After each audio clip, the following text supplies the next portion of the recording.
ఆంజనేయ స్వామి వారు స్వామి పృష్ఠగతాం కృత్వా సంతరిష్యామి సాగరం శక్తిరస్తి హి మే వోఢుం లంకామపి సరావణాం అహం ప్రశ్రవణస్థాయ రాఘవాయాజ్య మైథిలి ప్రాపయిష్యామి శక్రాయ హవ్యం హుతమివానలః. అమ్మా, నా భుజాల మీద ఎక్కమ్మ ఒకసారి. నేను ఉన్నట్టుగా ఎట్లా ఏ రకంగా అంటే, హోమం చేసేటప్పుడు ఇంద్రాయ స్వాహ ఇంద్రాయ ఇదన్నమమ అని చెప్పి బ్రాహ్మణ పురోహితులు మంత్రం చదువుతారు. ఈ యజమానులు ఎవరైతే పీటల మీద కూర్చున్నారో వాళ్ళతోటి సమిధలలో ఆజ్యం నెయ్యి పోయిస్తారు. చెప్పేటప్పుడు పీటల మీద కూర్చున్న వాళ్ళ సంకల్పం చెప్పిస్తారు, కోరిక, మనసులో ఉన్న కోరిక. ఈ కోరిక నెరవేరాలి అని దేవతలకు తెలియచేయాలి అని చెప్పి మీరు పోసిన నెయ్యి ఆ యజ్ఞగుండంలో, హోమగుండంలో సమిధల మీద పోస్తే అగ్ని ప్రజ్వరిల్లితే పైకి, ఆ అగ్ని దేవతలతో మీ కోరికను ఈ మంత్రాల ద్వారా తెలియజేస్తాడు. అంటే మంత్రం ఎవరు? Post card. హోమగుండం ఎవరు? Post box. మీరు మంత్రం అనే పోస్ట్ కార్డులో మీ మనసులో సంకల్పం రాసి హోమగుండం అనే పోస్ట్ బాక్స్లో వేస్తే మోసుకుపోయే పోస్ట్ మ్యాన్ ఎవరో తెలుసా? అగ్ని. ఆ పోస్ట్ మ్యాన్ దేవతలకు అందిస్తాడు. ఎవరు? ఇంద్రాయ స్వాహ ఇంద్రాయ యదన్నమమ అంటే ఇంద్రుడికే కోరికలు అందిస్తాడు.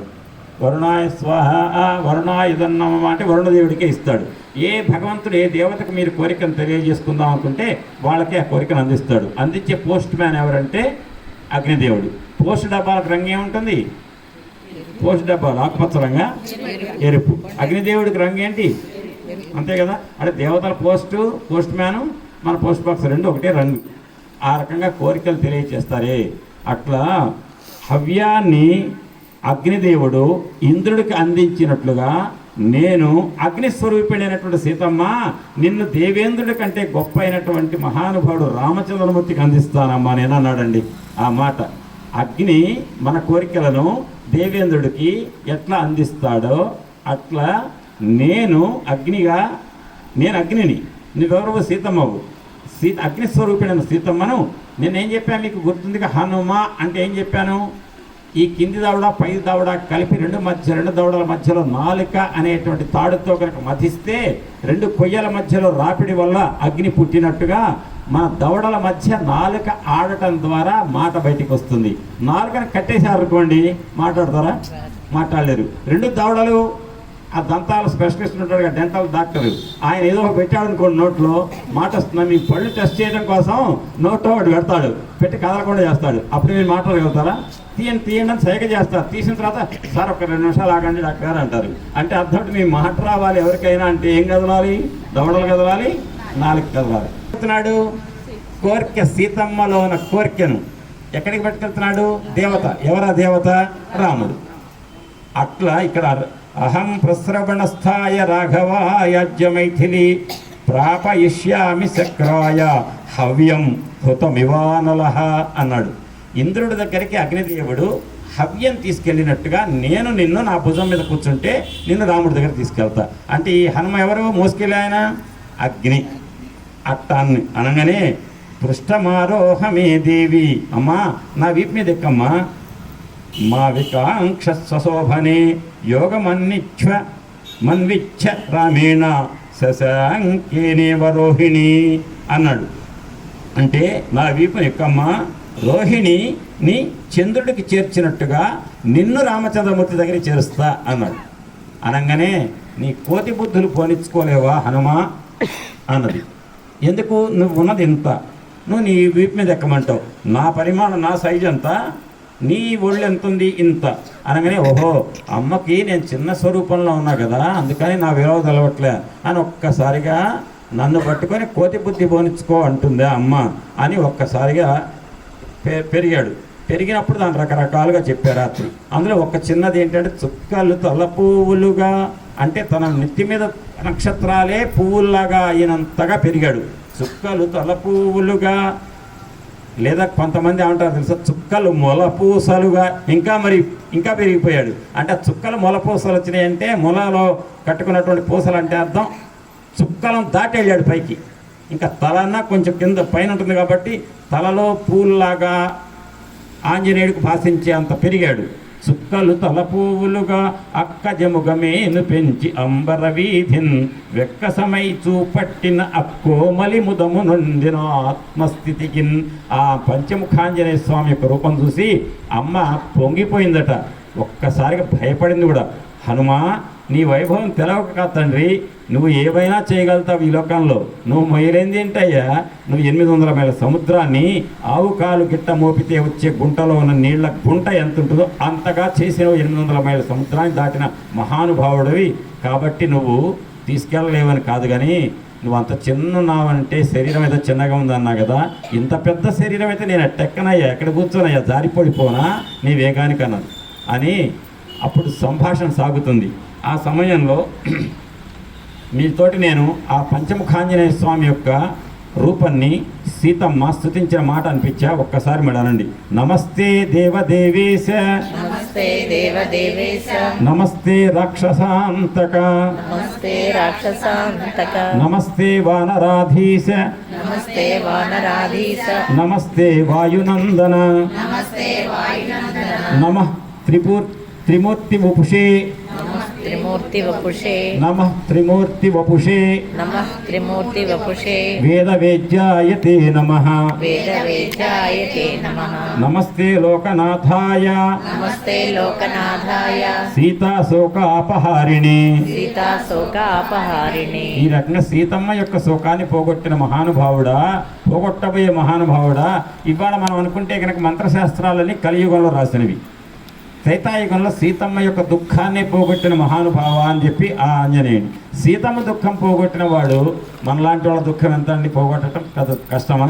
ఆ రకంగా సీతమ్మ యొక్క దుఃఖాన్ని పోగొట్టిన హనుమా అని చెప్పి సీతమ్మ తరఫున మనం ప్రార్థించాం పంచముఖాంజనేయ స్వామి గారిని. అదైన తర్వాత ఇక అక్కడ ఆ అమ్మట వాల్మీకి మహర్షి అంటాడు, పంచముఖాంజనేయ స్వామి యొక్క రూపాన్ని మీకు ఒక మాట చెప్పాను. పుట్టెన్ వానరుడౌచు విక్రమ కళాస్ఫూర్తి నృసింహుండుగా తానట్టే దానవహంత వేదగతిలో నా వైనతేయుండే తా చుట్టెన్ వేదములెల్ల నస్వముఖుడై శోకాబ్ధిలో నుండి పై పెట్టెన్ భూసుతనిట్టెక్రోడముగా అభిలోగ్ర పంచాస్యుడై మెట్టెన్ మామది నీది దూత ఇదే రామచంద్ర ప్రభు, నీది దూత ఇది, నీదు దూత ఇది స్వామి రామచంద్ర ప్రభు. ఇది మీకు ఎంత తేలిక అర్థమవుతుందంటే అతి తేలిక. అమ్మ పంచదార వేసుకుంటే తీయగా ఉంటుంది, వేసుకోకపోతే చప్పగా ఉంటుందని చెప్తే అర్థమైందా లేదా మీకు? అంటే పంచదార వేసుకుంటే తీయగా ఉంటుందట, వేసుకోకపోతే చప్పగా ఉంటుంది. ఆ మాట ఈజీగా అర్థమైంది కదా. అది ఎట్లా అర్థమైందో అంత తేలిగ్గా ఈ పద్యాన్ని అర్థం చేసి చెప్పాలంటే టైం ఉంది ఇంకా, ఎందుకంటే ఇంకొంత కావాలి. ఈ పద్యం గుర్తుపెట్టుకోండి, నేను మర్చిపోయినా కూడా ఇది పుట్టెన్ వానరుడౌచు అని పద్యం చెప్పాలని గుర్తు చేయండి. ఇవాళ రేపు పొద్దున రేపు సాయంత్రం లోపల ఎప్పుడో ఒకప్పుడు చెప్తాది, ఎందుకంటే చెప్తే మీకు అర్థం కావాలంటే కథ నడవాలి. సరే, ఆ రకంగా అమ్మట పంచముఖాంజనేయుడు విశ్వరూపం ప్రదర్శిస్తే అమ్మ కళ్ళు అసలే విశాలంగా ఉంటాయి సీతమ్మవి. అమ్మ ఎట్లా చూసిందని చెప్తున్నారు తెలుసా వాల్మీకి మహర్షి. తం దృష్ట్వా అచల సంకాశం ఉవాచ జనకాత్మజ పద్మపత్ర విశాలాక్షి మారుతస్య సంసుతం. అంటే అమ్మ బాగా విప్పారిన కళ్ళతో చూసిందటండి. అమ్మ కళ్ళే ప్రపంచం మొత్తం చూసేంత విశాలంగా ఉంటాయి, ఆమె చూపే విశాలం. అటువంటి అమ్మ ఆ పంచముఖాంజనేయ స్వామి యొక్క విశ్వరూపాన్ని కళ్ళు బాగా విప్పార్చి చూసిందట. అంటే అట్ట చూస్తే తప్ప సీతమ్మకే ఆంజనేయుడి యొక్క వైభవాన్ని చూడటానికి అవకాశం లేకపోయింది. కాబట్టి మనం చూడాలంటే ఎంత సాధన చేయాలి, ఎంత సాధన చేయాలి. అటువంటి ఆ పంచముఖాంజనేయ స్వామి యొక్క అనుగ్రహం మీకు నాకు లభించాలని చెప్పేసి ఆ స్వామిని ప్రార్థిస్తూ ఈవేళకి ప్రారంభించేసే మొదటి మాట, జానామి గమనే శక్తిం నయనే చాపితే మమ అని వాయువేగ సవేగస్య వేగో మాం మోహయేత్తవా. ఆంజనేయ, నువ్వు నేను ఇందాక మీరు చదివారుగా నమస్తే దేవదేవేశ అన్నారు కదా, ఆ స్తుతి చేయంగానే స్వామి నువ్వు కాస్త తగ్గయ్యాయిగా, అంత పెద్ద విరాట్ రూపంలో కనిపిస్తే నేను చూడలేకపోతున్నాను, నీ వైభవం నాకు తెలుసు హనుమా అని సీతమ్మ అనగానే ఆ రూపాన్ని తగ్గించుకున్నాడు. తగ్గించుకోలేదనుకోండి, చెప్పండి నష్టం ఏంటి?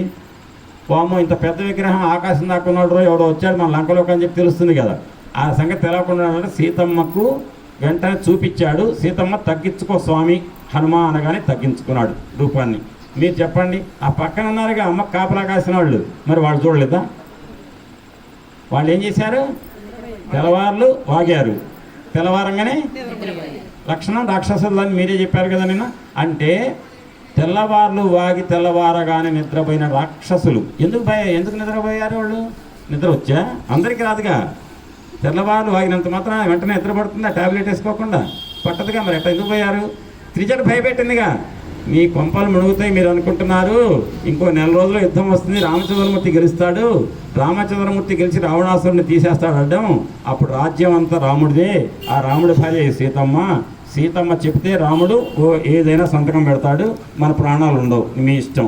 సీతమ్మకు ప్రణిపాత ప్రసన్నాహి మైథిలి జనకాత్మజ అలమేష పరిత్రాతుం రాక్షస్యో మహతో భయాత్. నేను అనిపించాక మీతో ఆ శ్లోకం, రేపు వీలుంటే గొప్ప శ్లోకాలు ఏవైతున్నాయో వాటిని ఒకసారి అనిపిస్తాం మీతో, తర్వాత ఒక చోట చేసి మీకు ఇస్తా, ప్రింట్అవుట్ తీసుకొని మీ అందరికీ ఎట్లా అనిపించాలో శ్లోకాలు. సుందరకాండలో చాలా గొప్ప శ్లోకాలు మీరు పారాయణం చేయవలసినని చెప్తాను. అందులో ఇదొకటి, ప్రణిపాత ప్రసన్నాహి మైథిలి జనకాత్మజ అలమేష పరత్రాతుం రాక్షస్యో మహతో భయాత్ అని త్రిజట చెప్పింది కదా, ఆ మాట అనేశారు. సీతమ్మకు ప్రణిపాతం చేయండి మీరంతా అని తోటి రాక్షసులకు చెప్పారు. ఆ రాక్షసులకు త్రిజట చెప్పిన మాటకు భయం పుట్టి నిద్ర పట్టింది అన్నమాట. ఎందుకంటే ఆ భయంతో నిద్ర వచ్చేసింది. భయంతో మేల్కో ఉంటారు, కానీ మనుషులకు భయంతో మేల్కో వస్తుంది, రాక్షసులకు భయం వల్ల నిద్ర వస్తుంది అనమాట. ఆ రకంగా నిద్రపోయారు కాబట్టి వాళ్ళేం చుట్టల్లా స్వామి పెరిగారు, సీతమ్మ చూపించారు. సీతమ్మ చూసింది, తగ్గయ్యా స్వామి అని తగ్గారు. తగ్గిన తర్వాత హనుమతో మాట్లాడుతుంది, ఏం లేదయ్యా, ఇంత పెద్ద శరీరం కదా, నీ వీపు మీద ఎక్కుతా, నువ్వు వేగంగా వెళ్తావు, ప్రసరవణగిరి మీద ఉన్న రామయ్య చేతిలో నన్ను పెట్టాలని చెప్పి తీసుకెళ్తావు, అంత వేగంతో వెళ్ళాలని ప్రయత్నం చేసి ప్రయాణం చేయగా మొదలు పెట్టగానే రాక్షసులు ఏమంటారు, అమ్మో పెద్ద కోతి ఏదో వచ్చింది, ఆ సీతమ్మను పట్టుకు వెళ్ళిపోతున్నాడు, రావణ మమ్మల్ని చంపొద్దు అని చెప్పి మొదలేస్తారు. వెంటనే రావణాసురుడు, వెళ్ళండి రాక్షసులారా, వెళ్ళి ఆ హనుమంతుని పట్టుకురండి అంటారు. పట్టుకురమ్మా, నువ్వేం చేస్తావు, ఏంటి నా మీదకి మీరు వచ్చేదని చెప్పి యుద్ధం చేస్తావు. యుద్ధం చేసినప్పుడు నువ్వు ఆ రాక్షసులు కొట్టాలని చెప్పి ఇటు అటు ఒళ్ళు తింపుతావు. తిప్పినప్పుడు నేను దారి సముద్రంలో పడతా, తిమింగళాలు తింటాయి. మరి నాకు ఆ భయం లేదా హనుమాన్ అన్న తర్వాత, ఏం లేదు, అంత వేగంతో వెళ్తుంటే నేను స్త్రీని కదయ్యా హనుమ, నీ వేగానికి దడిచి నేను సముద్రంలో పడిపోతానేమో అని ఇంకొక మాట అన్నది. ఏం లేదు హనుమ, నా బొందిలో ప్రాణం ఉండగా పరాయి మగవాడిని నేను అట్ట ముట్టుకోను అన్నది. అందుకని నీ విప్ మీద కూర్చుంటే పరాయి మగవాడి మీద కూర్చున్నట్టే కదా అన్నదండి హనుమంతుడితో. ఈ 3 మాటలు అన్నది. అనగానే ప్రపతేయం హితే పృష్ఠాత్ భయాత్త కపిసత్తమా, నువ్వు యుద్ధం చేస్తావు రాక్షసులతో, ఆ సమయంలో నేను జారిపడిపోవచ్చు అన్నది. అని భర్తుర్భక్తిం పురస్కృత్య రామాదన్యస్య వానర నాహం స్పష్టం స్వతో గాత్రం ఇచ్చేయం వానరోత్తమ. పరాయి పురుషులను నేను ముట్టుకోను కదా, ఆ మాట తెలుసు కదా, అందుకని నీ వీపు మీద కూర్చోలేదు. వెంటనే నొచ్చుకుందండి సీతమ్మ. ఆంజనేయుడు అంతటువంటి వాడు రామయ్య తరఫున దూతగా వచ్చి నా బాధ తొలగించాలని చెప్పి నా చుట్టూ చాలాసేపు నిలబడి, అమ్మ సీతమ్మ బాధపడకమ్మా, నేనున్నాను నీకెందుకు అని చెప్పి అభయమిస్తే ఆయన్ని పట్టుకొని నువ్వు పరాయి మగోడవి, నీ ముట్టుకొని నిన్నని చెప్పేసి నేను అంటినే పొరపాటున హనుమ ఎంతో నొచ్చుకున్నాడు అని బాధపడిందట. అని వెంటనే హనుమాన్ చాలా తెలివిగలవాడు అయ్యా, ఆనాడు రావణాసురుడు పట్టుకొచ్చేటప్పుడు ఆయన ముట్టుకోలేదా, అప్పుడు లేని ఇప్పుడు వచ్చిందా అని అడుగుతుంది. కాబట్టి ఆనాడు అశక్తురాలని, నాకే శక్తి లేదు, సహాయం చేసేవాళ్ళు లేరు, నేను ఒక్కదాన్నే చేసి పంచవటిలో రావణాసురుడు దొంగ వేషంలో వచ్చి నన్ను ఎత్తుకుపోతుంటే బలవంతంగా పట్టుకుంటే నేను గింజుకొని లాక్కోవడానికి ప్రయత్నించానే తప్ప రావణాసురుడు ఎదిరించే శక్తి నా దగ్గర లేదు కదా. కాబట్టి నేను మార్గం లేక లొంగిపోతే నన్ను పట్టుకున్నాడే తప్ప ఏమీ లేదు. ఆ రకంగా పరాయి పురుషుడి యొక్క స్పర్శ తగలకుండా జీవితం అంతా ఉందా అంటే, రావణాసురుడు అయితే పట్టుకొచ్చేటప్పుడు వాడు చేయి తగిలింది, కానీ తప్పని పరిస్థితుల్లో, చేతకాని పరిస్థితుల్లో ఆ స్థితిని పొందాను అని చెప్పింది. యది రామో దశగ్రీవం హత్వా సబాంధవం మామితో గృహ్య గచ్చేత తత్తస్య సదస్యం భవేత్ అని శ్రీరామచంద్రమూర్తి 10 కంఠములు కలిగినటువంటి దశకంఠుడైన రావణాసురుని హతమార్చి నిన్ను పట్టుకెళ్తాడమ్మా, అనుమానం లేదు అని చెప్పేసి, పట్టుకెళ్తాడు అని చెప్పేసి ఆ పట్టుకు వెళ్ళటమే రామయ్యకు తగిన పని. అమ్మ జాగ్రత్తగా వినండి, రామచంద్రమూర్తికి తగిన పని ఏమిటి అంటే, దశకంఠుడిని రాముడే వచ్చి పరిమార్చి చంపి నన్ను అయోధ్యకు తీసుకువెళ్తేనే రామయ్య కీర్తి. లేకపోతే రామయ్యని ఏమంటుంది లోకం, ఆయన భార్యను పట్టుకుపోయాడు ఒక రాక్షసుడు, ఆ చేత కాలేదు రామయ్యకి, చేతగా అడవుల్లో తిరుగుతుంటే ఎవరో కోతిని పంపిస్తే ఆ కోతి ఏదో చేసిందట, తీసుకొచ్చాట, అది అంతకంటే రామయ్యకి ఏముంది అని అనుకుంటుంది లోకం. కాబట్టి రామయ్య కీర్తి ఎక్కడ తగ్గకూడదు. కాబట్టి తప్పకుండా రామచంద్రమూర్తి రావాలి, రావణ వధ చెయ్యాలి, నన్ను పట్టుకెళ్ళాలి అయోధ్యకు, అంతే హనుమ. కాబట్టి నువ్వు వెళ్ళు. నన్ను ఏమన్నావు, ఇక్కడ ఎక్కించుకొని వెళ్తాన్నావు కదా, జాగ్రత్త వింటున్నారు కదా, ఇక్కడ ఎక్కించుకొని వెళ్తాన్నావు కదా, వద్దు, నువ్వే వెళ్ళు. రామయ్యని లక్ష్మయ్యని నువ్వే ఎక్కించుకురా భుజాల మీద అని చెప్పిందట సీతమ్మ. అది చెప్పి వాల్మీకి దాంట్లో లేదు, విశ్వనాథ వారు చెప్తారు. ఆ రకంగా తీసుకోరా, రామయ్య ఇక్కడికి రామచంద్రమూర్తి రావాలి, లంకకు రావణ్ణి చంపాలి, అంతే అని చెప్పింది. అప్పుడు ఒక మాట అంటుందండి సీతమ్మ, ఏమంటే యుద్ధరంగంలో శత్రువులను నుగ్గు చేయాలని ప్రయత్నం చేసేటప్పుడు పరాక్రమం రాముడిది ఎటువంటిదంటే, ఎవరో నాకు చెబుతుంటే కథలు చెప్తుంటే ఉపన్యాసాల్లో వినలా, నేనే చూసా. జనస్థానంలో 14,000 మంది రాక్షసులను ఒక్క రాముడు, నన్ను లక్ష్మణుడు నా మరిది గారు గుహలో కాపాడుతుంటే నా భర్త రామచంద్రమూర్తి ఒక్కడే ఒక్క ముహూర్త కాలంలో 14,000 మంది రాక్షసులను కూడా తునిమాడు, చంపాడు. అంత పరాక్రమవంతుడయ్యా నా భర్త రాముడంటే అని దేవతలలో కానీ, గంధర్వులలో కానీ, రాక్షసులలో కానీ, నాగదేవతలలో కానీ ఎవరిలో కూడా రామచంద్రమూర్తికి సరిపడ శక్తి కలిగినటువంటి వీరుడు లేడయ్యా అని చెప్పి తన భర్త యొక్క గొప్పతనం చెప్పుకుంది సీతమ్మ. చెప్పిన తర్వాత ఇదంతా విన్నాడు ఆంజనేయుడు.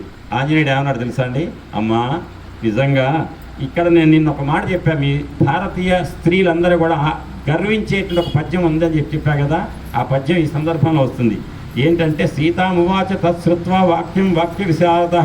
వాక్య విశారదుడైనటువంటి హనుమస్వామి అన్నాడు, యుక్త రూపం త్వయా దేవి భాషితం సుదర్శనే సదృశం స్త్రీ స్వభావస్య సాధ్వీనాం వినయస్య చ స్త్రీత్వం నతు సమర్థం హి సాగరం యతివర్తితం మామధిష్టాయ విస్తీర్ణం శతయోజనమాయతం.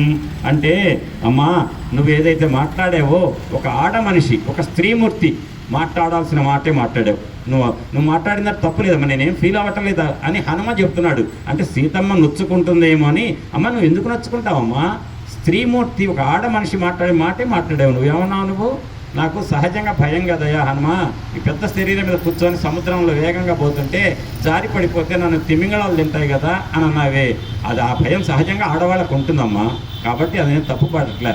ఇంకొక మాట, వేగంగా వెళుతున్నటువంటి ఒక టాపు లేని విమానం లాంటి ఆంజనేయ స్వామి శరీరం మీద స్త్రీమూర్తి వెళ్తుంటే భయపడ్డ సహజం, ఆడవాళ్ళ సహజ లక్షణం. అంతేకాకుండా ద్వితీయం కారణం యచ్చ ప్రవేశ విషయాన్ వినయాన్వితే రామధన్యస్య నార్హామి సంస్పర్శమితి జానకి. నువ్వు ఇతర పరాయి పురుషులను ఎవరిని ముట్టుకోనని అన్నావే, అమ్మా నీకే చెల్లిందమ్మా, రామచంద్రమూర్తి భార్య అయినటువంటి జానకమ్మ సీతమ్మ, నేను ఆ మాట అన్నావే, నీ అంత పతివ్రత ఈ లోకంలో ఎవరున్నారు తల్లి, నువ్వు ఈ లోకంలో ఆ మాట అనదగిన దానివి అని చెప్పారు. దాన్ని ఈ విశ్వనాథ వారు అనేటువంటి పద్యం చూడండి, జాగ్రత్తగా వినండి. అంత స్త్రీమూర్తులంతా కూడా పరపురుషున్ స్పృశింపనని పల్కిన పల్కు త్రిలోకవంజము. నువ్వు ఇతర మగవాళ్ళని ముట్టుకోనని మాట 3 లోకాలలో కూడా ప్రతి వాళ్ళు గర్వించి నమస్కరించదగినటువంటి మాట అన్నావమ్మా నువ్వు. పరపురుషున్ స్పృశింపనని పల్కిన పల్కు త్రిలోకవంజము. అబ్బురముగా నీవు రాఘవులు పూజ్యులు. అమ్మా నువ్వు ఆ రఘురాముడు పూజ్యులమ్మా, ధాత్రిపతుల్ మహాత్ములు ఆ దొరలకు ఇంటి కోడలవు. అంటే రఘువంశంలో దశరథ మహారాజు కోడలు అమ్మ నువ్వు. ఆ రఘువంశం అంటే ఏమనుకున్నావు, ఇంటి కోడలవు. తోరముగాదగు నీకు ఇద్ది నీ చరణము, వినండి, నీ చరణము దువ్వ రవ్వ శిరసా పరిధార్యము స్త్రీ జగత్తుకున్ అంటాడు. అంటే సీతమ్మ ఆ మాట మాట్లాడినటువంటి నీ యొక్క అరికాలు కింద ఉన్న దుమ్ము కణం ప్రతి భారతీయ స్త్రీ కూడా పాపిట సింధూరంగా ధరించాలమ్మా, నీ పాతివ్రత్య మహిమంతటువంటిది అని చెప్పేసి సీతమ్మను ఆంజనేయ స్వామివారు అన్నారు. అన్న తర్వాత ఎది నో సహసేయాతం మయా సార్థమనిందితే అభిజ్ఞానం ప్రయచ్చత్వం జానీయాత్ రాఘవో హియతో. అమ్మా నువ్వేమన్నావు, నీకు నాతో పాటు వీపు మీద ఎక్కి రానంటావు, అంతే కదా. కాకపోతే నాకు పని చేసి పెట్టి చిన్న సహాయం చేయి. ఏంటంటే నువ్వు రాకపోతే రాపోయావు, నాకు ఒక గుర్తు ఇవ్వు. ఏంటంటే నువ్వు ఎట్టయితే నమ్మట్లేదో రామయ్య కూడా నేను చూసొచ్చా సీతమ్మనంటే నమ్మడు. అందుకని ఆ రామయ్య నమ్మేట్టుగా నువ్వు నాకు గుర్తు ఇవ్వు, అభిజ్ఞ ఇవ్వు గుర్తు అని చెప్పేసి అడిగితే, ఏమంటే సీతమ్మ ఏం చేసిందని అభిజ్ఞ అడిగితే, గుర్తు అడిగితే, మీకు తెలుసు రామాయణం తెలవందేం కాదు, ఏం చేసింది, చూడమని ఇచ్చింది. అంత తేలిగ్గా అమ్మ గుర్తి అమ్మ అంటే ఇగో తీసుకో అని జేబులు తీసిస్తుందా అంటే అంత తెలివి తక్కువ సీతమ్మ. అంత ఇదిగా ఆంజనేయ స్వామికి ఏమి ఇవ్వదు, కొంత కథ నడిచిన తర్వాతనే ఇచ్చింది. ఇక వినండి జాగ్రత్తగా. అంటే అమ్మ నువ్వు ఏదన్నా ఒకటి నాకు ఇవ్వు అంటే మొదలుపెట్టింది ఏంటంటే, హనుమా నాకు నా భర్తకు మాత్రమే జరిగిన సంఘటన ఒకటి చెప్తా, అది నా రామయ్యకు చెప్పు. నాకు నా భర్తకు తప్ప ఈ లోకంలో ఎవ్వరికి తెలియదు, ఇప్పుడు చెప్తున్నా కాబట్టి నీకు తెలుస్తుంది. నువ్వు పోయి చెప్పగానే నాకు సీతకు తప్ప ఎవరికి తెలియని విషయాన్ని ఆంజనేయుడు చెప్తున్నాడు అంటే తప్పకుండా సీతమ్మ ద్వారా తెలుసుకున్నాడు అని నమ్ముతాడు అని చెప్పి కాకాసుర వృత్తాంతము అని చెప్పి వృత్తాంతం చెప్పాడు. కథ చెప్పింది అమ్మ. ఏంటంటే ఒకసారి అరణ్యవాసంలో ఉన్నప్పుడు చిత్రకూట పర్వతానికి ఈశాన్య భాగంలో ఒక చిన్న పర్వతం ఉంది. అక్కడ సెలయేరులో ఉంటే విహారయాత్రకని ఇద్దరు వెళ్ళి అటు ఇటు తిరిగాం. ఒళ్ళు చెమట పట్టింది, నీరసం వచ్చింది, అలసట వచ్చింది. చెట్టు కింద రామయ్య కూర్చున్నాడు, ఆయన ఒళ్ళు తలకాయ పెట్టి పడుకున్నాను నేను. కాసేపటి తర్వాత నాకు మేరకు వచ్చింది. రామయ్యకి నిద్ర వస్తుంటే ఆయన్ని నా ఒళ్ళో పడుకోబెట్టుకున్నా. నా ఒళ్ళో ఆయన పడుకున్న సమయంలో ఒక కాకి, ఇంద్రుడి యొక్క కొడుకు, దేవేంద్రుడి కొడుకు కాకి రూపంలో వచ్చి నా వక్షస్థలం మీద ఒకటే పొడుస్తున్నాడు ముక్కుతో. ఎందుకంటే నా వక్షస్థలంలో ఉన్న మాంసాన్ని తినాలి అనేటువంటి ఒక దాని ఏమంటారంటే ఎచ్చిడి వేషం వేస్తూ నా వక్షస్థలాన్ని పొడుస్తుంటే ఆ పోట్లను తట్టుకున్నా. కానీ ఒక స్థాయికి పొడిచిన తర్వాత నా వక్షస్థలంలోంచి నెత్తురు కారింది. ఆ నెత్తురుని రామచంద్రమూర్తి నా ఒళ్ళో పడుకున్న నా భర్తపై పడితే ఆ చుక్క తగలగానే ఒక్కసారికి లేచాడు. ఏ సీత ఎవరు ఈ వక్షస్థలం మీద పొడిచిన దుర్మార్గుడు ఎవడని చెప్పి ఒక్కసారి చూశాడు. అటు ఇటు చూడగానే ఒక కాకి అటు వెళ్తుంది. నాథ ఆ కాకే నన్ను ఇబ్బంది పెట్టిందని చెప్పాను. నిన్ను కాకి నీ వక్షస్థలం మీద పొడుస్తుందా, రామచంద్రమూర్తి భార్య అంటే ఏమనుకున్నది అని ఒక గడ్డిపోస తీసేట, ఒక దర్భ తీసి మంత్రించి బ్రహ్మాస్త్రంగా చేసేసేట. వేస్తే బ్రహ్మాస్త్రం ధాటికి తట్టుకొని బ్రతకలేక చేతకాక అన్ని లోకాలు తిరుగుతుందట కాకి. తిరుగుతుంటే చావు తప్పదిగా. ఆ పరిస్థితిలో వెళ్తుంటే చివరికి స్వర్గానికి వెళ్ళాట. ఎవరి దగ్గరికి? వాళ్ళ నాన్న దగ్గరికి. నాన్న నువ్వన్నా ఏదో ఒకటి చేయి నాన్న, నేనేదో పిచ్చి పని చేశాను, సీతమ్మ వక్షస్థలం పొడిచా, రామచంద్రమూర్తి బ్రహ్మాస్త్రం వేశాడు, దాని నుంచి నాకు బతుకెట్ట, నేనెట్ట బతకాలంటే ఇంద్రుడు అన్నట్ట, అరే రాముడు బ్రహ్మాస్త్రం వేసి నేనేం చేయగలుగుతారా, నేనేం చేయలేను అన్నట్ట. కానీ పక్కనే మీరు వినండి, అందరికి కొత్త విషయం ఇది. ఆ ప్రక్కనే అట స్వర్గలోకంలో స్వర్గ సుఖాలు అనుభవిస్తున్నట్ట దశరథ మహారాజు, రామయ్య తండ్రి, రాముల వారి తండ్రి. ఆ దశరథ మహారాజు అన్నట్ట, ఎందుకయ్యా దేవేంద్ర నువ్వేం కంగారు పడకు, ఇగో ఆ కాకి నీకేంటి, రామచంద్రుడు బ్రహ్మాస్త్రం వేశాడు, నీకు ప్రాణభయం ఉంది అంతే కదా, ఓ పని చెయ్యి, రాముడి దగ్గర పో, కాళ్ళు పట్టుకో, ఆయనే తప్పిస్తాడన్నట్టు. ఇది బాగుంది, వేసిన ఆయనే తప్పించాలి.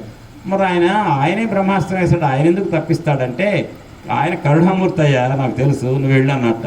వెళ్ళి రామచంద్రమూర్తి పాదాల మీద పడితే రామచంద్రుడు అన్నట్ట, సరే చేసిన తప్పు ఒప్పుకుంటున్నావు కదా, పశ్చాత్తాపడుతున్నావు కదా, నీకు ఆ బ్రహ్మాస్త్రం వెనక్కి తీసుకోవడానికి కుదరదు, ఎందుకంటే వేసా కదా, వేసిన బ్రహ్మాస్త్రం వేస్ట్ కాకూడదు, మరి ఏం చేయమంటావు అనగానే నా యొక్క కుడి కంటిని బ్రహ్మాస్త్రంతో తీసేయి అన్నట్ట.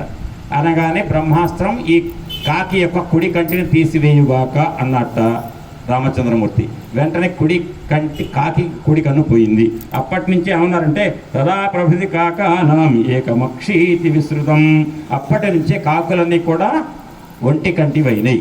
కాకులకు ఒక కన్నేగా ఉండేది, కుడి కన్ను ఉండదు. దాన్ని సామెత ఏం చెప్తారు, వాడు చావు తప్పి కన్నులు ఒట్టబోయాడు చేశాను మొత్తం మీద అంటారు. చావు తప్పి కన్నులు ఒట్టబోవటం అంటే ఇదే, చావవలసిన కాకి బ్రహ్మాస్త్రం బారి నుంచి తప్పించుకొని ఒక కన్ను పోచి ఆ కన్ను కుడి కన్ను స్థానంలో లొట్ట అయింది. లొట్ట అంటే ఏంటి? గుంట, ఖాళీ, వ్యాక్యూమ్, అంతే కదా.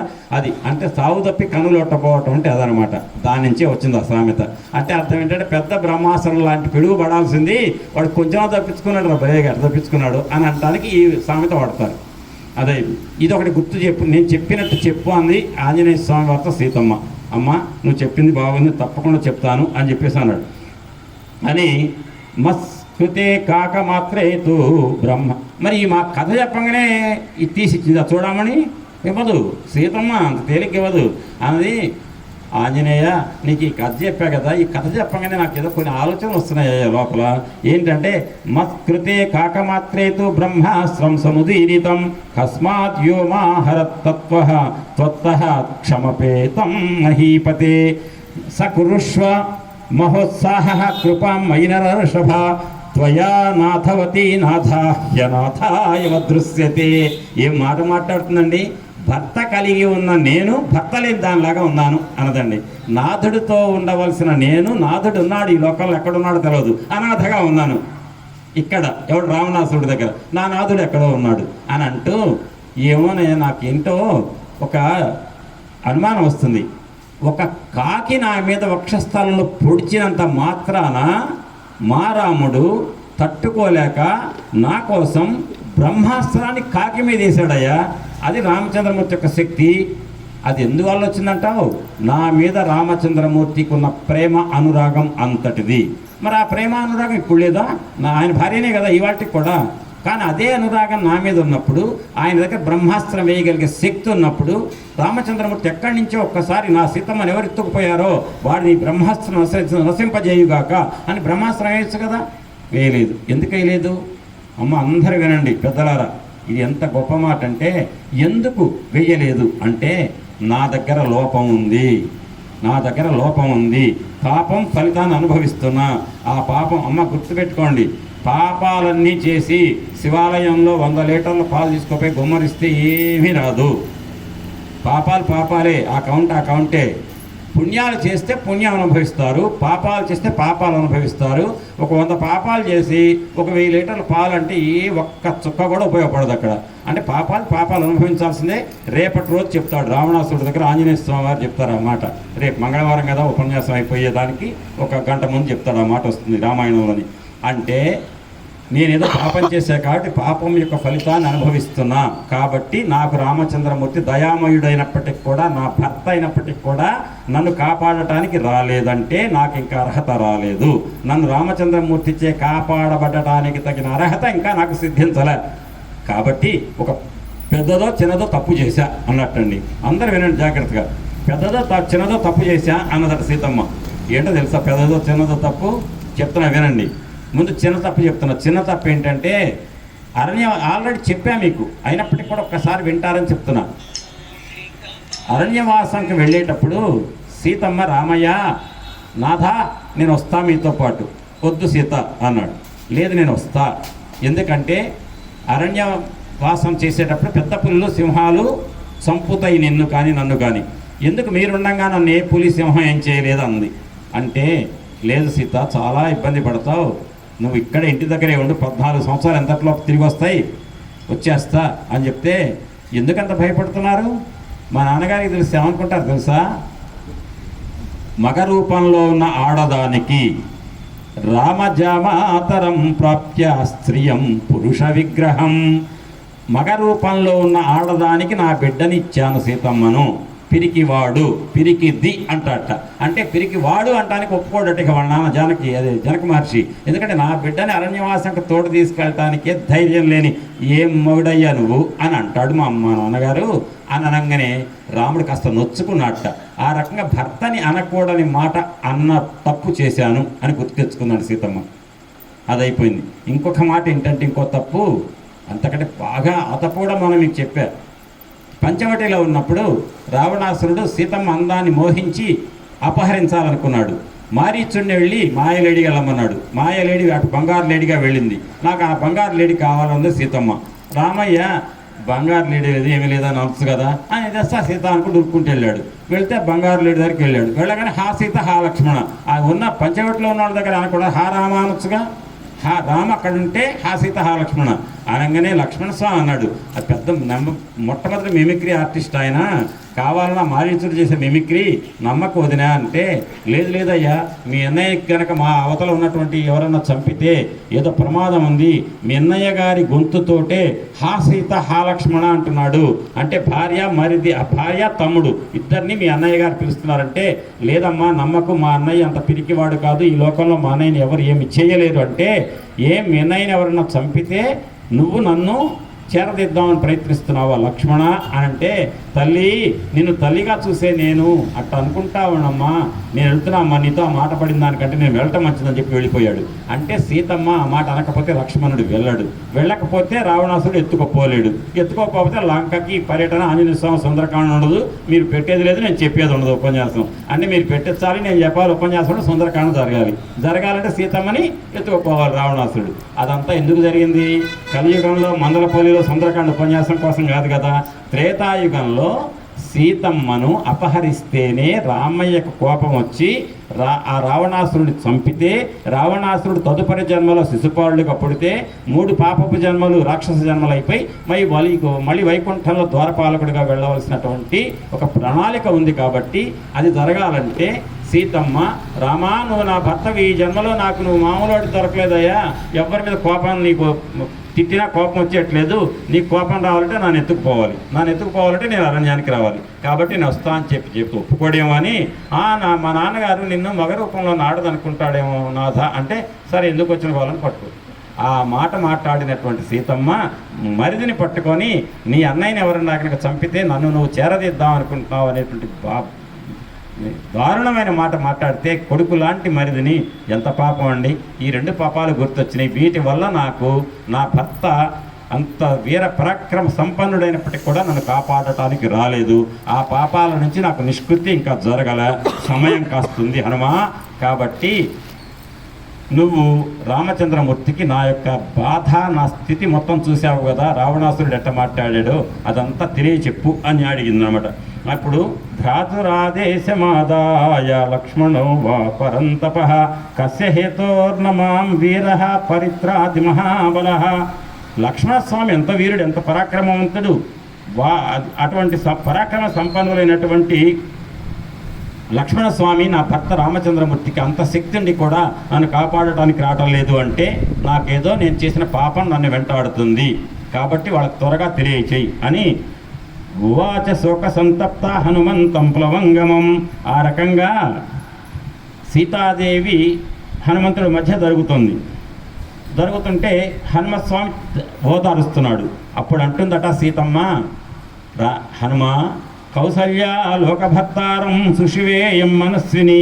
ఆయనకి ఎందుకలే అని చెప్పుకుంటే ఏమవుతుంది, కడుపు దించుకుంటే కాళ్ళ మీద పడుతుంది అని వద్దులే కానీ పోయి రామయ్యకి చెప్పు, కాస్త మా ఆయనకి మా మరిదికి చెప్పు, నేను ఉన్నటువంటి దుఃఖస్థితి చెప్తే వాళ్ళు వచ్చి నన్ను కాపాడుతారు అనుకుంటూ వాళ్ళ భర్తకి నమస్కారం చెప్పాలని చెప్పి హనుమంతుడికి సీతమ్మ చెప్తున్న మాట వినండి.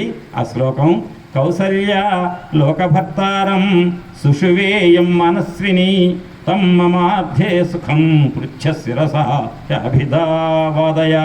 నా సాష్టాంగ నమస్కారం, ఆడవాళ్ళ సాష్టాంగం చేయరు కదా, నా నమస్కారాలు పంచాంగ నమస్కారాలు రామచంద్రమూర్తికి తెలియచేయి అని చెప్పి హనుమస్వామికి చెప్పింది సీతమ్మ.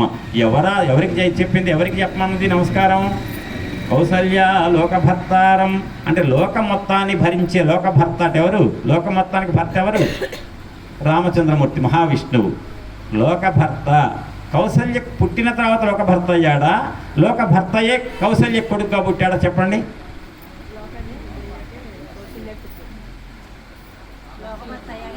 లోకభర్త అయినటువంటి శ్రీ మహావిష్ణువే కౌసల్యకు కొడుకుగా పుట్టాడు. కాబట్టి ఇక్కడ సీతమ్మ అనే మాట ఏంటంటే కౌసల్య లోకభర్తారం అంటే కౌసల్యాదేవి కడుపు బంటగా పుట్టినటువంటి ఆ లోకభర్త అయినటువంటి ఆ దేవాది దేవుడైనటువంటి శ్రీ మహావిష్ణు స్వరూపుడైన రామచంద్రమూర్తికి నా యొక్క నమస్కారాలు తెలియచేయి అన్నదండి. అని విసృజ్య సర్వరత్నాని ప్రియాయశ్చ వరాంగనాః ఐశ్వర్యంచ విశాలాయాం పృథివ్యామపి దుర్లభం పితరం మాతరం చైవ సమ్మాన్యాభిప్రసాద్య చ. అని నా భర్త అటువంటి లోకభర్తారం అన్నా కదా. ఇక నా మరిది లక్ష్మణస్వామి గురించి ఎంత చెప్పినా తక్కువే. నా మరిది యొక్క గుణగణాలు గొప్పతనం గురించి నేను చెప్పితే సరిపోదు సమయం అని అన్నదండి. అని అవందో తెలుసా అండి, ఎంత గొప్ప మాట అందంటే తనకి ఉన్న సుఖాలన్నీ వదిలిపెట్టాడు. నా చిన్నత్తగారు కైకేయి నా భర్త రాముణ్ణే అరణ్యవాసంకి వెళ్ళమంది. నా మరిది లక్ష్మణస్వామికి పెట్టాల నిబంధన, రాముణ్ణే వెళ్ళమన్నది. కానీ లక్ష్మణస్వామి నా భర్త వస్తుంటే నా మరిది వెంట వచ్చాడు. అప్పుడే కొత్తగా పెళ్ళై 12 ఏళ్ళే నాకైనా నా మరిదికైనా. నా భర్తకు తప్పదు కాబట్టి నన్ను వదిలిపెట్టి వద్దాం అనుకున్నాడు. నేను తోడొచ్చా అనుకోకుండా. ఎంత వచ్చినా అరణ్యవాసం మొత్తం బ్రహ్మచర్యమే. కానీ ఇంటి దగ్గర హాయిగా సంసార సుఖాన్ని అనుభవించవచ్చు లక్ష్మణస్వామి. అనుభవించాల. నా అన్నతో పాటు నేను అరణ్యవాసంకి వస్తా అని చెప్పి వచ్చాడు లక్ష్మణుడు. అరణ్యవాసం చేస్తున్న నా భర్తకు నా మరిది లక్ష్మణస్వామి తోడుగా అడగకుండా, ఏ నిబంధన లేకుండా, నా కైకేయి చిన్నత్త గారి నిబంధన పెట్టకపోయినా తనంతట తాను సొంతంగా ఆయనంతటా ఆయనగా వచ్చాడు. అటువంటి మహానుభావుడు ఆయన. విశాల భూమండలం కూడా లక్ష్మణుడే కనుక అక్కడ ఉంటే ఆయన వశమయ్యేది పరిపాలన. కానీ దాన్ని వదిలిపెట్టుకున్నాడు, వచ్చాడు అని చెప్తే దాన్ని ఏమంటారు తెలుసా అండి? విశ్వనాథ సత్యనారాయణ గారు ఒక మాట అంటారు, చూడండి జాగ్రత్తగా. మీ అందరికీ బాగా తెలుస్తుంది.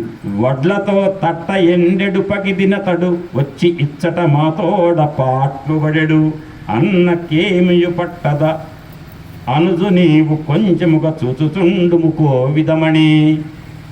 ఒడ్లు ఎండబెట్టాలని తట్టలో పోసి ఎండబెడతారట. ఎవరు ఎండాలని? ఒడ్లు ఎండాలని. తట్ట ఎండదా?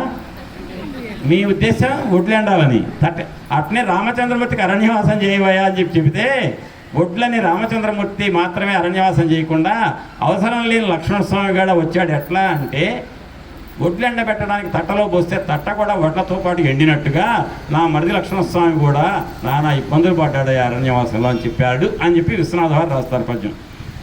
ఆ రకంగా చెప్పి తన మరిది గురించి చెప్తుందండి సీతమ్మ. సింహస్కంధో మహాబాహు మనస్వి ప్రియదర్శన అని వృద్ధోపసేవి లక్ష్మీవాన్ శక్తో నౌ బహుభాషిత రాజపుత్ర ప్రియ శ్రేష్ఠ సదృశ ససురస్య మే మత్త ప్రియతరో నిత్యం భ్రాత రామస్య లక్ష్మణ. ఎంత మాట అంటుందండి నిజంగా. అసలు ఈ భారతీయ సాంప్రదాయమే చెప్తుంది. ఇక్కడ తల్లి చెప్తుంది, నా మరిది మితభాషి, రాజకుమారుడైన శ్రీరామచంద్రమూర్తికి అత్యంత ప్రీతిపాత్రుడు. మా రక్షణ విషయంలో నాకు, నా భర్త రామచంద్రమూర్తి అయినట్టు నా భర్తకు నాకు రక్షణ విషయంలో మా మామగారు దశరథ మహారాజు కంటే నా మరిదినయ్యాను, మాకు రక్షక కవచం అని చెబుతూ అంటుంది ఒక్క మాట. అరణ్యవాసం వచ్చిన కొద్ది రోజులకే మా మామగారు దశరథ మహారాజు చనిపోయాడని తెలిసింది. కానీ బ్రతికి ఉన్నా కూడా అయోధ్యలో మా మామగారు ఉండేవాడు. మా మామగారి అత్తగారి ఇద్దరి యొక్క రక్షణ మొత్తాన్ని అరణ్యవాసంలో నా మరిదే చూశాడయ్యా మాకు అని చెప్పి, నా భర్త రామచంద్రమూర్తికి నేను భార్యనే కానీ నా మీద కంటే లక్ష్మణస్వామి మీదనే ప్రీతి ఎక్కువయ్యా హనుమ అని చెప్పి లక్ష్మణస్వామి యొక్క వైభవం, మరిది యొక్క గొప్పతనాన్ని ఈ భారతీయ సమాజం ఏదైతే చూస్తుందో, ఒక మరిదిని వదినగా రెట్ట చూస్తుందో ఆ చూసినటువంటి వైనాన్ని ఇక్కడ చెప్తున్నారు. చెప్పి మాకు ఏ లోపం లేకుండా చూసిన వాడు మా మామ అత్తలతో కలిసినటువంటి రక్షకుడు ఎవరంటే నా మరిది లక్ష్మణస్వామి. ఇక నేను అంతకంటే ఏం చెప్తాను నా లక్ష్మణుని గురించి అని అన్నదట. అంటే ఇంకొక మాట కూడా చెప్తున్నా పెద్దలారా. అరణ్యవాసం ప్రారంభం కాగానే కొద్ది రోజుల్లోనే దశరథ మహారాజు చనిపోయాడు. ఆ మాట కబురు చెప్పాడు, భరతుడు కబురు చేశాడు, వచ్చాడు కూడా. వచ్చి అన్నయ్య నాన్నగారు చనిపోయారు, ఈ అరణ్యవాసం లేదు, ఏం లేదు, నువ్వు వచ్చి రాజ్యం స్వీకరించు, నేనైతే చేయనంటే తమ్ముడు భరతుడా నా పాదుకలు ఇస్తాను వెళ్ళు, అంతే తప్ప నేను రానన్నాడు. తండ్రి చనిపోయిన మాట చెప్పగానే రాముడు ఏమన్నాడు తెలుసా తమ్ముడితోటి? మీరందరూ ఆశ్చర్యపోతారు. రామచంద్రమూర్తి తమ్ముడు లక్ష్మణుడితో అన్న మాట ఏంటంటే, తమ్ముడు నువ్వు తండ్రి లేనివాడివయ్యావురా అన్నట్ట. దాని అర్థం ఉందండి. తమ్ముడు నువ్వు తండ్రి లేనివాడివయ్యావురా. ఆయన కాలేదా? రాముడు కాలేదా? అంటే తండ్రి లేకపోయినా తండ్రి కంటే ఎక్కువ నువ్వు ఉన్నావురా, నాకు నీకెవరున్నారా అని చెప్పడం అండి. అది అంటే తమ్ముడు గురించి రామచంద్రమూర్తి ఒక తరుణంలో లక్ష్మణస్వామి గురించి చెప్తుంటే ఉపన్యాసం చెప్పేవాడి గొంతు ఆగిపోతుందండి, మాట్లాడలేడు, ఏడుపు వస్తుంది. అటువంటి తమ్ముడు ఉండటం రామచంద్రమూర్తికి అంతకు మించిన ఆస్తి లేదు. రామచంద్రుడి యొక్క గొప్ప ఆస్తి ఏదంటే గొప్ప తమ్ముడు. అటువంటి లక్ష్మణస్వామిని తమ్ముడు నీకు తండ్రి లేనివాడి అయ్యావురా నువ్వంటే, నాకు నువ్వు తండ్రి లాంటి వాడి తమ్ముడు నువ్వు ఉన్నావుగా అని చెప్పడం. అటువంటి లక్ష్మణస్వామి యొక్క గొప్పతనం చెప్పేసి, మృదుర్నిత్యం శృతిర్దక్ష ప్రియో రామస్య లక్ష్మణ యథా హి వానరశ్రేష్ఠ దుఃఖక్షయకరో భవేత్. నాకు ఏదో విధంగా చెప్తున్నాను, నాకు నా భర్త రామచంద్రమూర్తి, నా మరిది లక్ష్మణస్వామి జగదేక వీరులు, వారు వచ్చారంటే ఈ రావణాసురుడు వాళ్ళ ముందు ఒక దోమ. అటువంటి రామచంద్రమూర్తి రావాలి, ఈ దోమ లాంటి రావణాసురుడిని నలిపేయాలి, నన్ను పట్టుకెళ్ళాలి.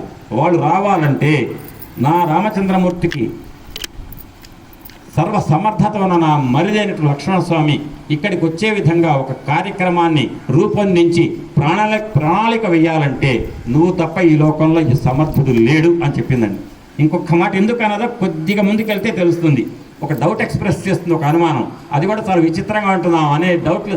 ఒక ఆడ మనిషికి అన్ని డౌట్లు రావటం ఏంటి అనేది విచిత్రంగా ఉంటుంది. కొంచెం ముందుకెళ్తే వస్తుంది అది. ఇప్పుడు మీరు ఇంతవరకు వినండి. ఎంతవరకు అంటే, నా భర్త నా మరిది ఇక్కడికి వచ్చి ఒక దోమలాగా రావణాసురుని చంపి నన్ను పట్టుకెళ్ళేటువంటి కార్యక్రమాన్ని రూపొందించాలి. ఎందుకని? సముద్రం దాటాలంటే తోక ఉన్న వాళ్ళకి కుదురుతుంది. మా ఆయనకి తోక లేదు, నా మరిదికి తోక లేదు, వాళ్ళు సముద్రం దాటలేరు. ఎట్ట దాటాలి, లంకలోకి ఎట్లా రావాలి, అది చూడండి అని చెప్పి అందరూ అనండి ఒక్కసారి. మీరు ఇవాళ రేపే కదా ఉపన్యాసం, టైం కోసం మాత్రం చూసుకోకండి. త్వమస్మిన్, పెద్దగా ఎన్ని అందరూ అనండి. త్వమస్మిన్ కార్యనిర్యోగే ప్రమాణం హరిసత్తమ రాఘవ త్వత్సమారంభాత్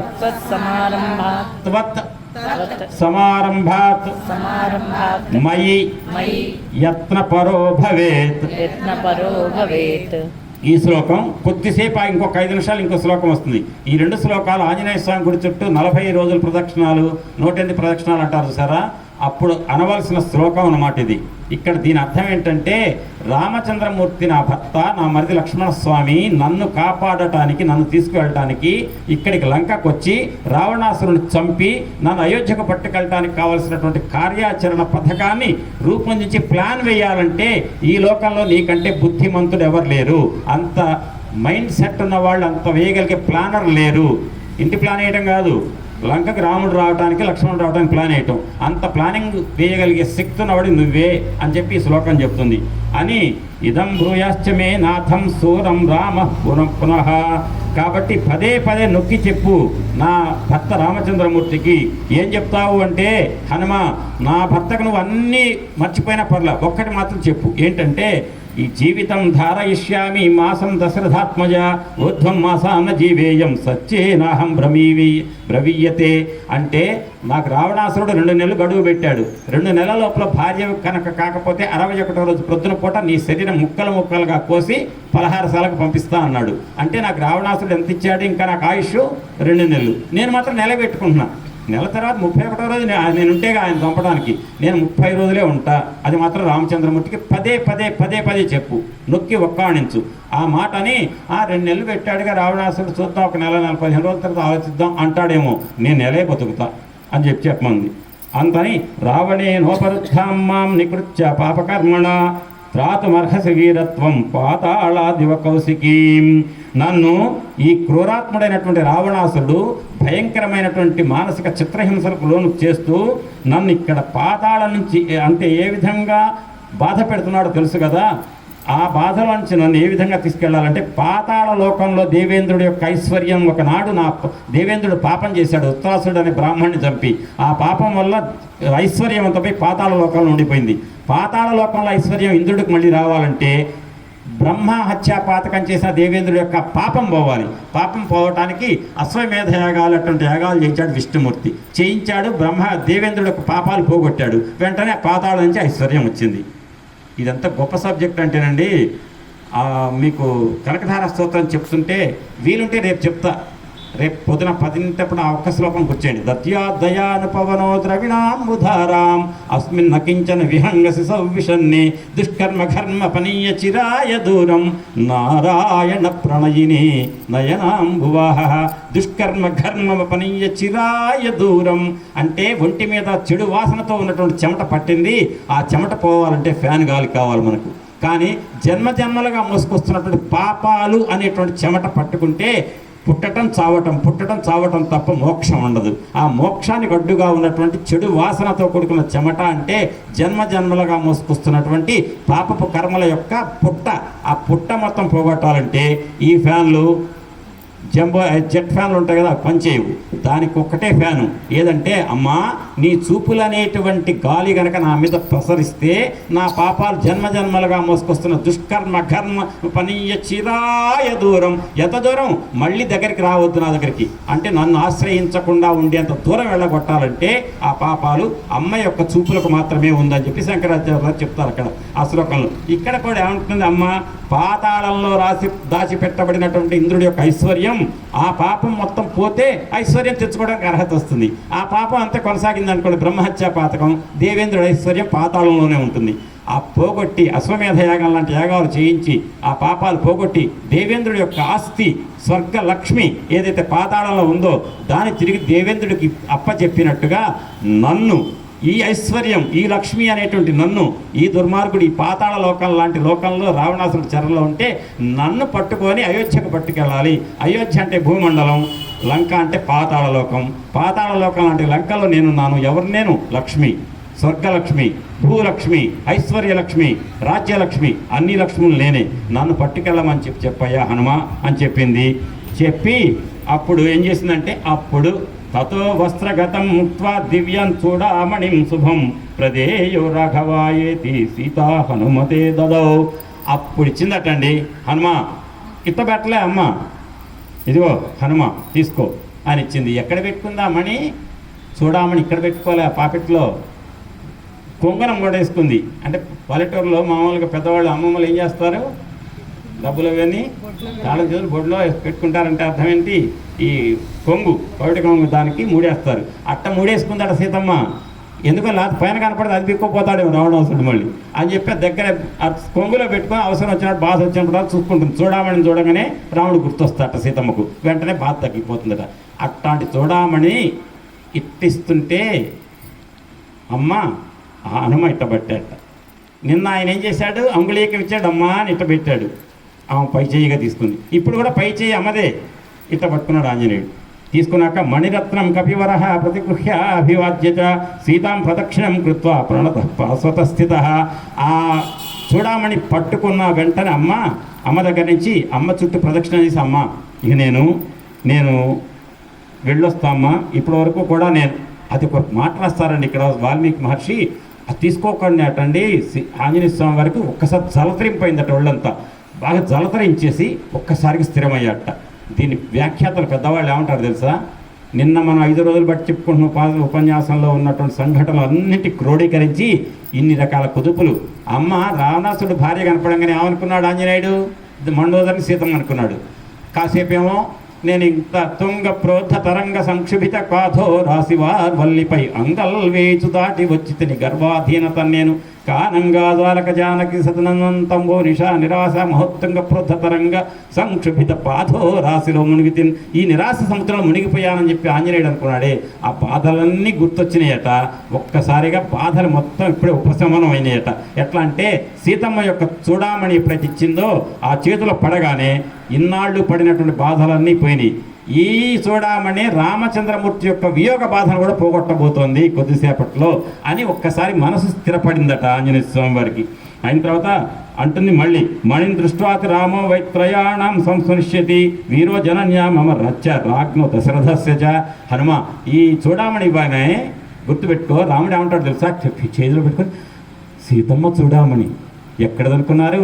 మా అమ్మగారు సునయన జనక మహర్షి ప్రేరేపణ మీద అమ్మ సీతమ్మకు మన కుమార్తె పెళ్లిలో చూడామని పాపెట్లో పెట్టమని చెప్పి రామచంద్రమూర్తికి ఇవ్వు అని చెప్పి దశరథ మహారాజుకి ఇద్దామా అనుకుంటే సునయన యొక్క సలహా మీద జనక మహర్షి దశరథ మహారాజుకి ఇస్తే దశరథ మహారాజు రామచంద్రుడికి ఇచ్చి, అరే అబ్బాయి నా కోడలు పాపెట్లో పెట్టరా పెళ్లిలో అన్నట్ట.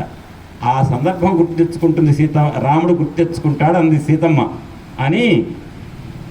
హనుమ త్వమస్మిన్ అనండి. త్వమస్మిన్ కార్యనిర్యోగే ప్రమాణం హరిసత్తమ హనుమన్ యత్నమాస్థాయ యత్నమాస్థాయ దుఃఖక్షయకరో భవ. దుఃఖ క్షయకరో భవ. ఇది ఈ శ్లోకం, ఇందాక శ్లోకం, 2 శ్లోకాలు హనుమంతుడి చుట్టూ ప్రదక్షిణ చేసేటప్పుడు చదవాలి తప్పకుండా. అదే కాదండి, మానసిక క్లేశాలున్న ప్రతివాళ్ళు, బాధలున్న ప్రతివాళ్ళు బాధలలోంచి బయటపడాలి అంటే హనుమాన్ నువ్వు నా బాధ నుంచి నన్ను బయట పెట్టేవాడు నువ్వు తప్ప ఈ లోకంలో ఎవరు లేడు అని చెప్పి సీతమ్మ అంటే అంతకంటే ఏం కావాలి మనకు చెప్పండి? రూఢి సీతమ్మ అన్న మాట అది హనుమయ్యని. మనం కూడా హనుమ మేమేదో బాధల్లో ఉన్నా, మేమే లంకలో పోతే మనం పట్టుకోపోలేదు మమ్మల్ని, మనకి లంక ఎవరు పట్టుకుపోలేదుగా, మన చుట్టూ ఉందే లంక. పొద్దు లేస్తే ప్రస్తుతం కలియుగంలో మన సమాజమే ఒక లంక. కాబట్టి సమాజంలో ఇబ్బందులు లేకుండా ఉండాలంటే, ఉద్ధరించబడాలంటే, హనుమయ్య యొక్క కృప కావాలంటే ఈ త్వమస్మిన్ కార్యనిర్యోగే ప్రమాణం హరిసత్తమ హనుమన్ యత్నమస్థాయ దుఃఖ క్షయకరో భవ అని తస్య చింతయతో యత్నో దుఃఖ క్షయకరో భవేత్. కాబట్టి రామచంద్రమూర్తి లక్ష్మణస్వామి లంకకొచ్చి రావణాసురుని చంపడానికి తగినటువంటి ప్రణాళిక వేయాలంటే నువ్వు తప్ప ఎవ్వరూ సమర్థులు కారు, నువ్వే వేయాలి అన్నది. అది అయిన తర్వాత ఇక నమస్కరించాట అమ్మకు తల వంచి. అమ్మ ఎళ్ళొస్తాను సిద్ధమవుతా అన్నట్ట హనుమంతుడు. అమ్మ అందరూ జాగ్రత్త వినండి, సిద్ధమయ్యి హనుమ అమ్మ అని ఇట్లా అంటున్నట్ట. వెంటనే అమ్మ గాద్గదికమైపోయిందట కంఠం. అంటే కొత్తగా పెళ్ళైన కూతురు అల్లుడితో పాటు అత్తగారింటికి వెళ్తుంటే తల్లిదండ్రులకు ఎట్టుంటుంది, ఆ లక్షణం గొంతులో వచ్చింది. ఎవరికి? సీతమ్మకు. వచ్చి బాష్పగద్గదయా వాచ మైథిలి వాక్యమబ్రవీత్. గాద్గదిక కంఠంతో అన్నదట, అస్మా దుఃఖం సంరోధ త్వం సమాధాతుమర్హసి. రామలక్ష్మణులిద్దరు నా భర్తకు, నా మరిదికి, సుగ్రీవ మహారాజుకు వాళ్ళ క్షేమ సమాచారం అడిగినట్లు చెప్పు. అంతేకాదు ఓ హనుమ, వానర భల్లూకాలు ఎవరైతే ఉన్నారో, వృద్ధులు జాంబవంతాదులు, వాళ్ళందరికీ కూడా ధర్మాన్ని క్రమాన్ని అనుసరించి అందరినీ కూడా నేను వారి వారి కుశలము అడిగానని చెప్పు అని చెప్పి కంఠం అంతా బొంగులు పోతుందట. కంటి వెంట నీళ్ళు వస్తుంటే వాళ్ళని అడిగా అని చెప్పన్నదట. అని క్షిప్రమే శతికాకుస్సో హర్యుక్ష ప్రవరైజుత యస్తే యుధి విజిత్యారీన్ శోకం వ్యపనయిష్యతి. శ్రీరామచంద్రమూర్తమ్మ భల్లూక వానర యోధులతో వచ్చి శీఘ్రంగా వచ్చి యుద్ధం చేసి రావణాసురుని చంపి రామచంద్రమూర్తి నిన్ను తీసుకెళ్లేటువంటి సమయం అతి త్వరలో ఉంది. నీ దుఃఖం పోవడానికి సిద్ధంగా ఉంది. కాబట్టి ఒక్క మాట చెప్తున్నా విను. రామచంద్రమూర్తి బాణములు వేసేటప్పుడు ఆయన దగ్గర నిలబడటానికి సాహసం చేసే ధైర్యం ఉన్నవాడు ఈ లోకాలలో లేడు, దేవతలో లేడు, రాక్షసులలో లేరు.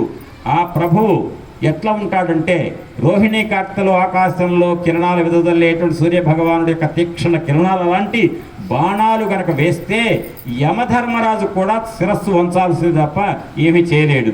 అటువంటి పరాక్రమ సంపన్నుడు రాముడు అని చెప్పి హనుమస్వామి బయలుదేరటానికి సిద్ధమయ్యాట.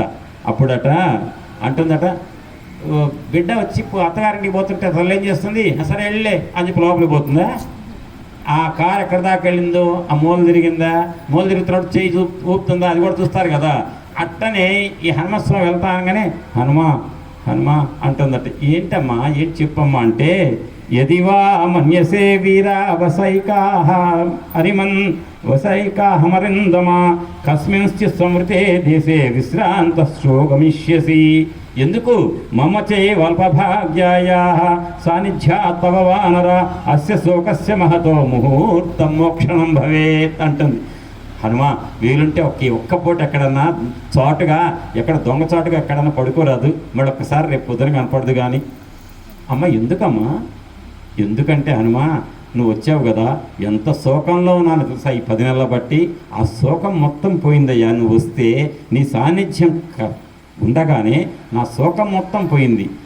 నేను అసలే దురదృష్టవంతురాని. ఏమంది, మమ చేయ వల్పభాగ్యాయ సాన్నిధ్యాత్ తవ వానర. ఓ వానర శ్రేష్ఠ హనుమ, నీ సాన్నిధ్యంలో నాకు ఇంత దురదృష్టవంతురాలని, నా భర్తని దూరం వియోగ బాధతో బాధపడుతున్నటువంటి ఒక దురదృష్టవంతురాలని నేను ఎంత బాధపడుతున్నానంటే ఆ బాధ మొత్తాన్ని ఉపశమింపజేసావు హనుమ. నువ్వు అంత నీ సాన్నిధ్యం అంత గొప్పదయ్యా. ఇంతమంది 5 రోజులు బట్టి ఎంత హనుమ సాన్నిధ్యంలో ఉన్నారు మనస్తోటి. ఆ హనుమ సాన్నిధ్యమే మనకు శ్రీరామ రక్ష. శ్రీరాముడు ప్రత్యేకంగా రక్ష కల, హనుమ సాన్నిధ్యమే మనకు శ్రీరామ రక్ష అని అంటుంది. అస్య శోకస్య మహతో ముహూర్తం మోక్షణం భవేత్. ఒక్క క్షణం నువ్వు ఉంటే చాలయ్యా, నాకున్నట్టు శోకం మొత్తం పోతుంది.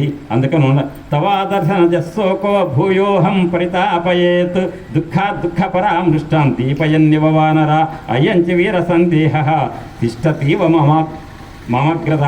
ఇక చూడండి ఎంత అంటే, ఇంతకాలం నిన్నటి వరకు ఒక రకమైన ఇబ్బంది పడ్డా, నువ్వు వచ్చావు లేనిపోతే నా ఇబ్బంది పెంచావు అన్నదట సీతమ్మ. ఏంటి నిన్నటి దాకా నేను ఎందుకు బాధపడ్డా? నా భర్త వియోగ దుఃఖంతో బాధపడుతున్నా, ఎక్కడున్నాడో రాముడని. ఇప్పుడు నువ్వేం చేసావు? వచ్చావు. నువ్వు రావటం వల్ల ఏమైంది? నా రామచంద్రమూర్తి తరఫున ఒక దూత వానరుడు వచ్చాడు, మహావీరుడు, 800 మైళ్ళ సముద్రాన్ని అతి తేలిగ్గా లంఘించిన మహానుభావుడు వచ్చాడు. అటువంటి వీరాధి వీరుడు రాముడికి ఉండగా నాకేంటి ఇబ్బంది? రాముడిని తెస్తాడు, నన్ను తీసుకువెళ్తాడు, రావణుని చంపుతాడు అనుకున్నా కదా. మళ్ళీ నువ్వు పోతుంటివి. నువ్వు పోతుంటే నాకు ఎట్లుంటుంది చెప్పు? నువ్వు వెళ్ళంగానే ఎంత అసలు హాయిగా నువ్వు ఉన్నంతసేపు ఎంత ఆనందం అనుభవిస్తున్నా, నువ్వు అటు వెళ్ళగానే నాకు ఎంత బాధ వేస్తుంది అనగానే అని నాకు అనుమానం వస్తుంది. హనుమ చెప్పవా, తీర్చవా అన్నదట. ఏంటమ్మా నీ అనుమానం అంటే, కథం సుఖలు దుష్పారం తరిష్యంతి మహోదధిం తాని హర్వృక్ష సైన్యానితో వా నరవరాత్మజౌ త్రయాణేవ భూతానాం సాగరస్య లంఘనే శక్తిస్యాత్య వైనతేయస్య తవ వా మారుతస్య వా అని తదస్మిన్ కార్యనిర్యోగే వీర ఇవం దురతిక్రమే కిం పశ్య సమాధానం త్వం హి కార్యవిదాంబరః. ఏం లేదు హనుమ, నాకు అనుమానం ఏంటి చెప్పనా? మీ వానరులు భల్లూకాలు ఉన్నారు కదా, వాళ్ళందరికీ కూడా ఈ సముద్రం దాటగలిగే కెపాసిటీ ఉందని నేను అనుకోవట్లా. ఎందుకంటే 800 మైళ్ళ సముద్రం దాటే కెపాసిటీ ఎవరికి ఉందో చెప్పనా ఈ లోకంలో? అమ్మ తక్కువదండి.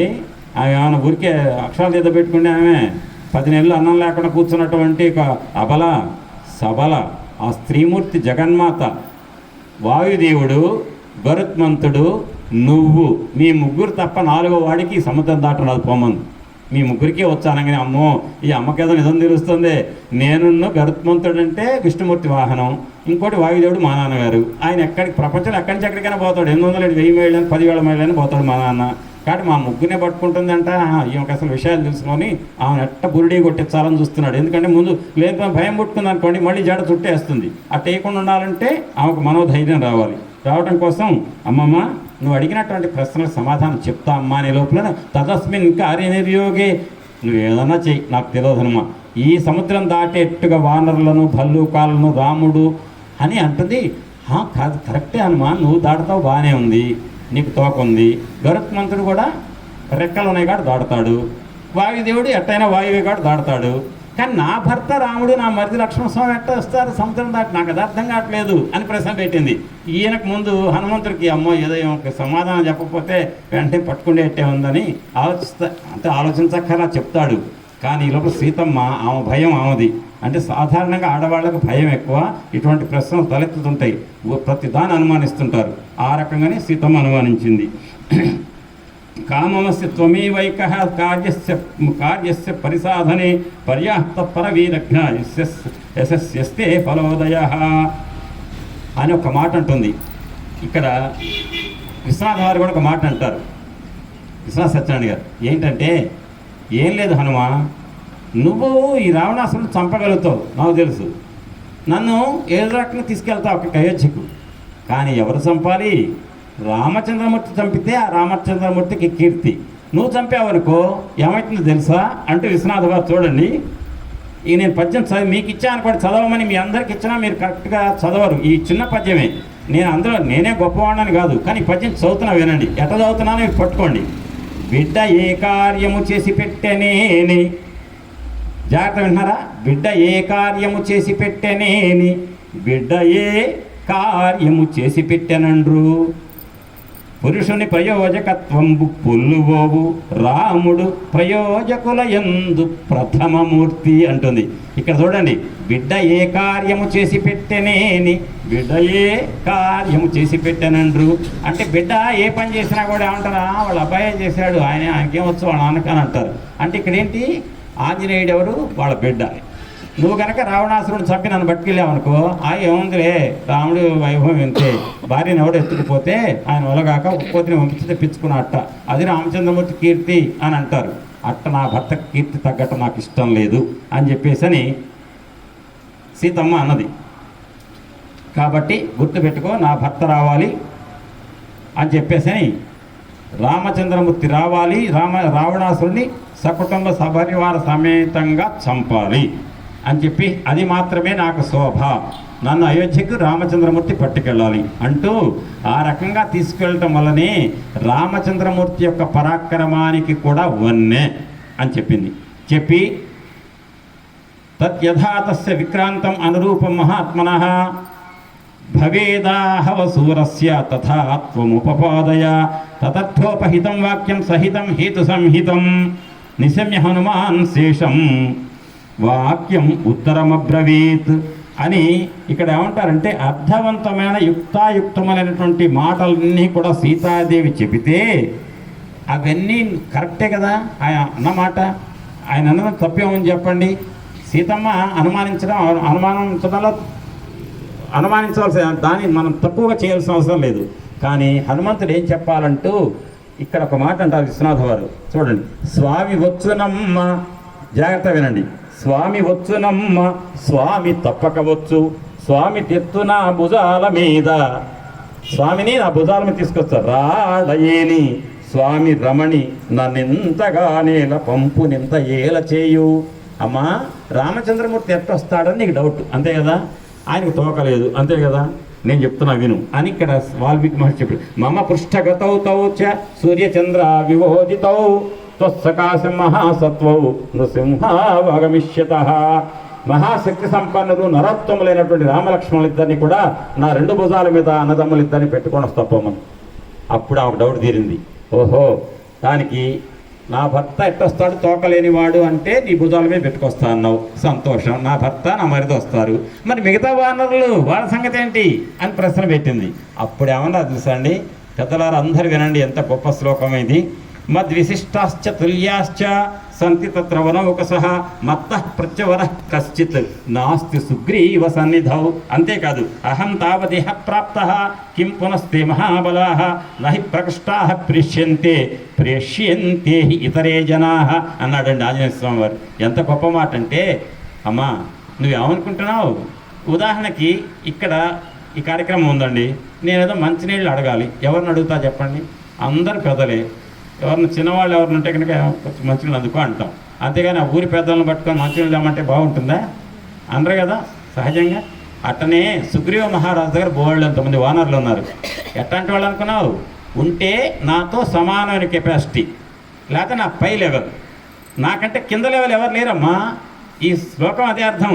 మద్ విశిష్టాశ్చ తుల్యాశ్చ, తుల్యం సంతి తత్ర వనౌకసః మత్తః ప్రత్యవరః కశ్చిత్ నా అస్తి సుగ్రీవ సన్నిధౌ. సుగ్రీవుడి దగ్గర ఉన్నటువంటి వానరులలో ఉంటే నాతో సమానం, లేకపోతే నా పై లెవెల్, నా కింద లెవెల్ ఒక్కడు కూడా లేడు.